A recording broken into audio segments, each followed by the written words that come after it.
Antes de começar, vou explicar brevemente o que são multiversos. Teóricos da física quântica descobriram que existem múltiplos universos paralelos parecidos com o nosso. Cada um é uma realidade alternativa, onde existe alguém muito semelhante com você, mas com uma vida ligeiramente distinta. Mas em alguns você nunca nasceu. Em outros, você vive uma vida totalmente diferente. Essa é a chamada interpretação dos muitos mundos. Alguns defendem que essas realidades alternativas interagem entre si. E às vezes, algumas pessoas conseguem passar de um mundo para o outro. Aqui juntei 4 relatos de viajantes dimensionais que vão te deixar com uma pulga atrás da orelha. Vamos começar com o caso mais famoso, mas os últimos são de gelar a espinha. O viajante de Taured.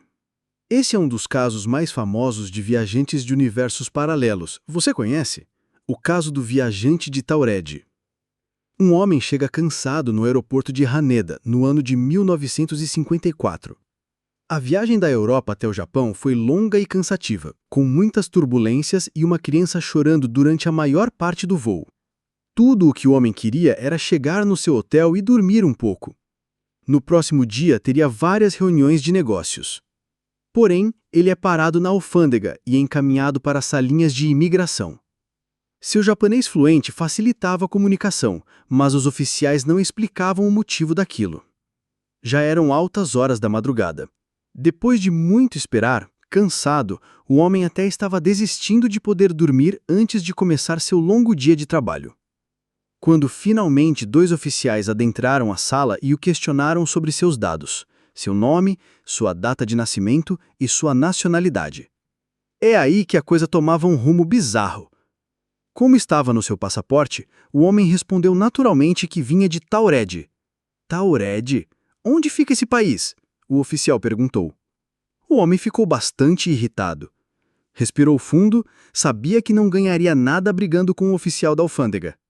Ele então respondeu: Taured fica na Europa, entre a França e a Espanha.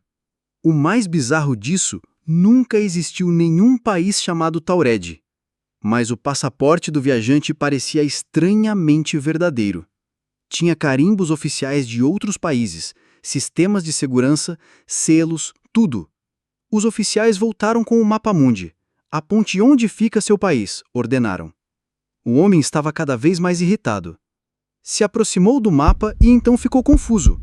Apontou para o território onde fica o Principado de Andorra. Então, o oficial finalmente revelou o que se passava. Não tinham conhecimento de nenhum país chamado Taured. O viajante então ficou ofendido, decidiu comprar a briga. Respondeu que aqueles oficiais eram muito ignorantes. Seu país era conhecido e já existe há mais de 1000 anos. Ele mostrou como prova o dinheiro de Taured que carregava. Aquilo também parecia estranhamente legítimo. Como os selos no seu passaporte, alguns eram de países que existem, outros eram estranhos e desconhecidos. Você está achando a história estranha? Então, espera para ouvir a próxima, que foi um caso famoso estudado por muitos pesquisadores e publicado em jornais. Voltando ao caso do homem de Taured, sem saber o que fazer com aquele viajante, já que não havia nem país para o extraditar, os oficiais o deixaram naquela salinha. Ele sumiu misteriosamente, assim como seus documentos que estavam detidos pelos oficiais. Alguns acreditam que ele foi apreendido pelo governo, uma espécie de homens de preto do nosso mundo. Qual é a sua opinião? Não sai ainda, que agora vem o caso mais famoso de todos. Caso Joseph Vorin. Este caso é o mais bem documentado dos 4. Talvez um dos mais bem documentados da história. O caso saiu em vários jornais locais e foi investigado por pesquisadores e pela polícia da época. Aconteceu muito antes de dimensões paralelas se tornarem populares, em uma época em que ninguém falava disso. É um dos primeiros relatos de um possível visitante de outra realidade. Aconteceu na Prússia, onde hoje é a Alemanha, em um pequeno vilarejo chamado Frankfurt an der Oder, tão pequeno que todos os habitantes te conheciam. O ano era 1851. Um forasteiro vestido trajes estranhos chegou na vila e abordou os habitantes locais. O pessoal da cidade teve dificuldades em entender o que o homem falava. Ele tinha um sotaque muito carregado e seu alemão era muito rudimentar. A pequena cidade do interior não tinha costume em receber turistas ou estrangeiros. Com a população muito humilde, não entendiam muito bem o que aquele forasteiro queria. Alguém resolveu chamar as autoridades locais. Foi aí que as coisas começaram a ficar mais estranhas. A polícia recebeu aquele homem e decidiu chamar as pessoas mais graduadas do vilarejo para se comunicarem com ele. Embora os estudiosos falassem várias línguas, ninguém era capaz de reconhecer as duas línguas estrangeiras que o forasteiro falava. Tiveram que se resignar em se comunicar em alemão, linguagem que o homem falava de forma muito rudimentar e um pouco arcaica. Mas quando começaram a se comunicar, que as coisas deixaram de fazer sentido de vez. O estrangeiro alegava que saiu em uma viagem para encontrar o irmão, porém seu navio naufragou e ele apareceu neste mundo que era estranho para ele, parecia uma realidade distorcida. Ninguém tinha ouvido falar em um navio naufragando na região. Nenhuma notícia disso. Nada.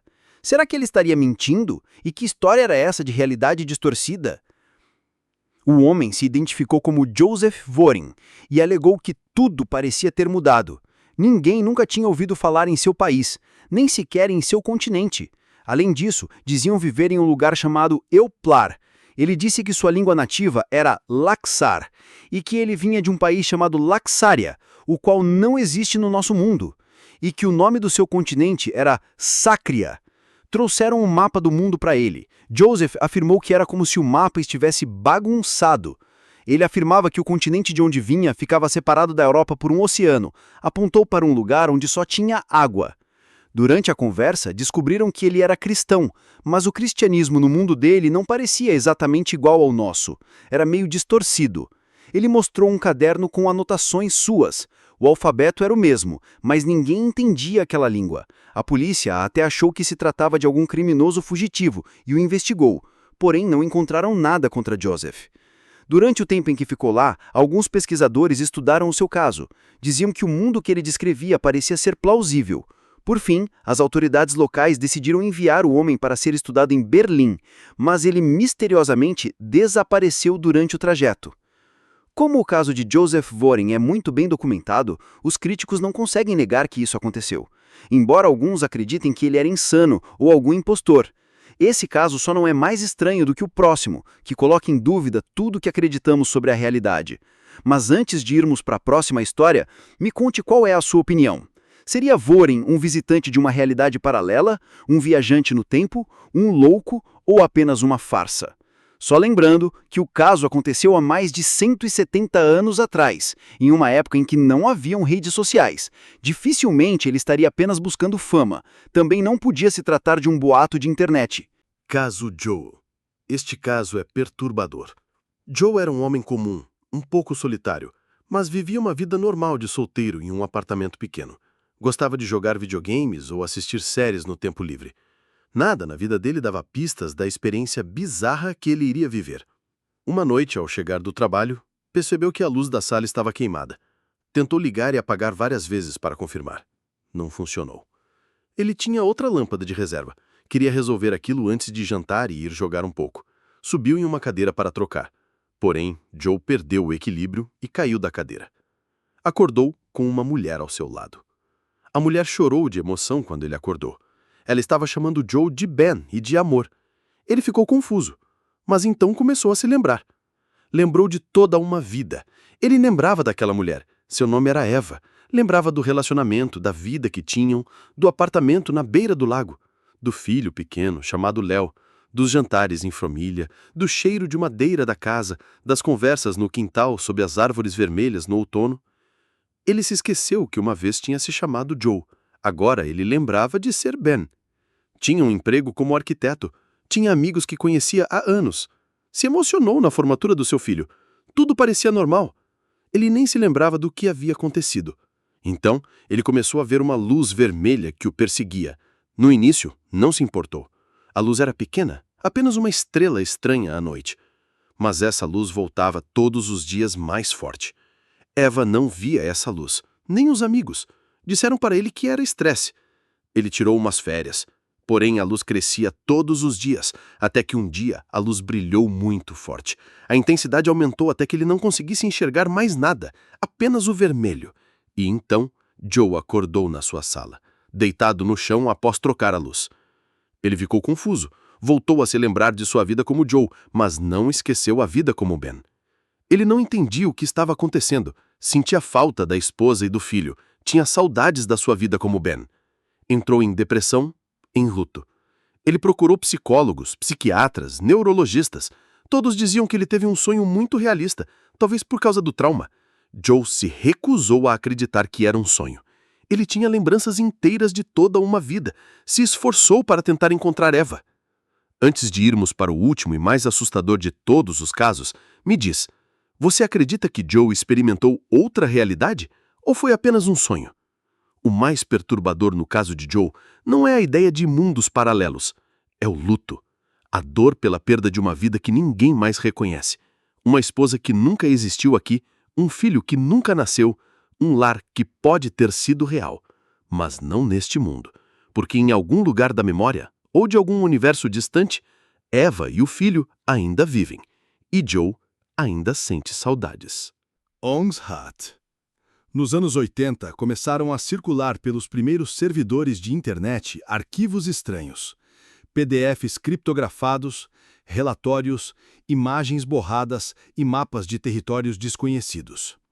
Todos vinham com o carimbo de uma instituição inexistente, o Instituto da Realidade Caótica.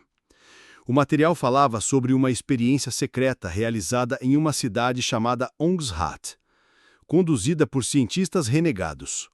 Um físico ex-combatente da Marinha, uma biologista esotérica e um monge dissidente. Juntos, diziam ter criado um dispositivo chamado o Ovo. Esse artefato era uma cápsula de isolamento sensorial que, através de técnicas psicoacústicas e campos eletromagnéticos, permitia à mente descolar-se para outra realidade. Mas onde fica essa Ong's Hat? Esse é o mais estranho. Essa é uma cidade fantasma nos Estados Unidos, no estado de Nova Jersey. Uma cidade que na década de 80 já estava abandonada, sem moradores. A lenda local dizia que o nome vinha de um homem chamado Ong, que teria jogado seu chapéu ao chão em um acesso de raiva, marcando o lugar para sempre. Mas o Instituto da Realidade Caótica tinha seu endereço lá. E as pesquisas com realidades paralelas geraram relatos muito estranhos. O primeiro a atravessar foi um homem chamado Franklin, voluntário e estudioso da mecânica quântica. Ao entrar no ovo, sua consciência foi sugada para uma versão paralela da Terra. Uma realidade onde a humanidade havia desaparecido, onde florestas cobriam antigas cidades e o ar era mais limpo, mais denso, mais novo. Franklin voltou. Trazia descrições, desenhos e um brilho estranho nos olhos. Dizia que há milhares de terras separadas por uma membrana de frequências. Após as primeiras experiências, o Instituto construiu um complexo subterrâneo em Ong's Hat, onde passaram a treinar novas mentes para realizar a travessia. Jovens eram recrutados de universidades, treinados em meditação, linguagens simbólicas e matemática da realidade. O objetivo? Criar uma comunidade que abandonaria este mundo. Diziam que, aos poucos, os membros do Instituto foram desaparecendo, alguns voluntariamente, outros de forma misteriosa. A partir dos anos 90, relatórios sugerem que agências de inteligência dos Estados Unidos descobriram o projeto. Satélites espionaram a região. Helicópteros sobrevoaram. Alguns relatos falam em incursões militares secretas para confiscar a tecnologia do ovo. Em resposta, o Instituto teria se evacuado completamente para outra realidade. Os documentos remanescentes foram deixados propositalmente como rastro, um quebra-cabeça para os que viriam depois. Nos anos 2000, o escritor Joseph Matheny afirmou que Ong's Hat era um experimento de narrativas, uma mistura de ficção interativa, ARG e provocação filosófica.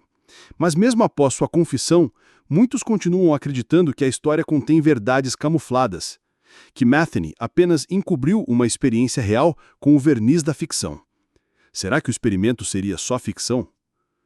O que une essas histórias não é apenas o mistério, mas o padrão. Pessoas que não conseguem provar de onde vieram e que têm certeza de que nós, aqui, é que estamos errados. Mapas diferentes, nomes diferentes, geografias semelhantes, mas sutilmente deslocadas, desaparecimentos sem explicação e memórias vívidas de vidas que não podem ser verdadeiras, mas também não parecem falsas. Seriam todos mitos modernos? Delírios compartilhados? Ou estariam revelando uma rachadura invisível nas paredes da realidade? Para onde foram o Homem de Taured e Joseph Warren King? Quem era a esposa e o filho que Joe tanto chorou? Ongizarte foi mesmo apagada dos registros? Foi por acaso ou por design? Me conte sua opinião nos comentários.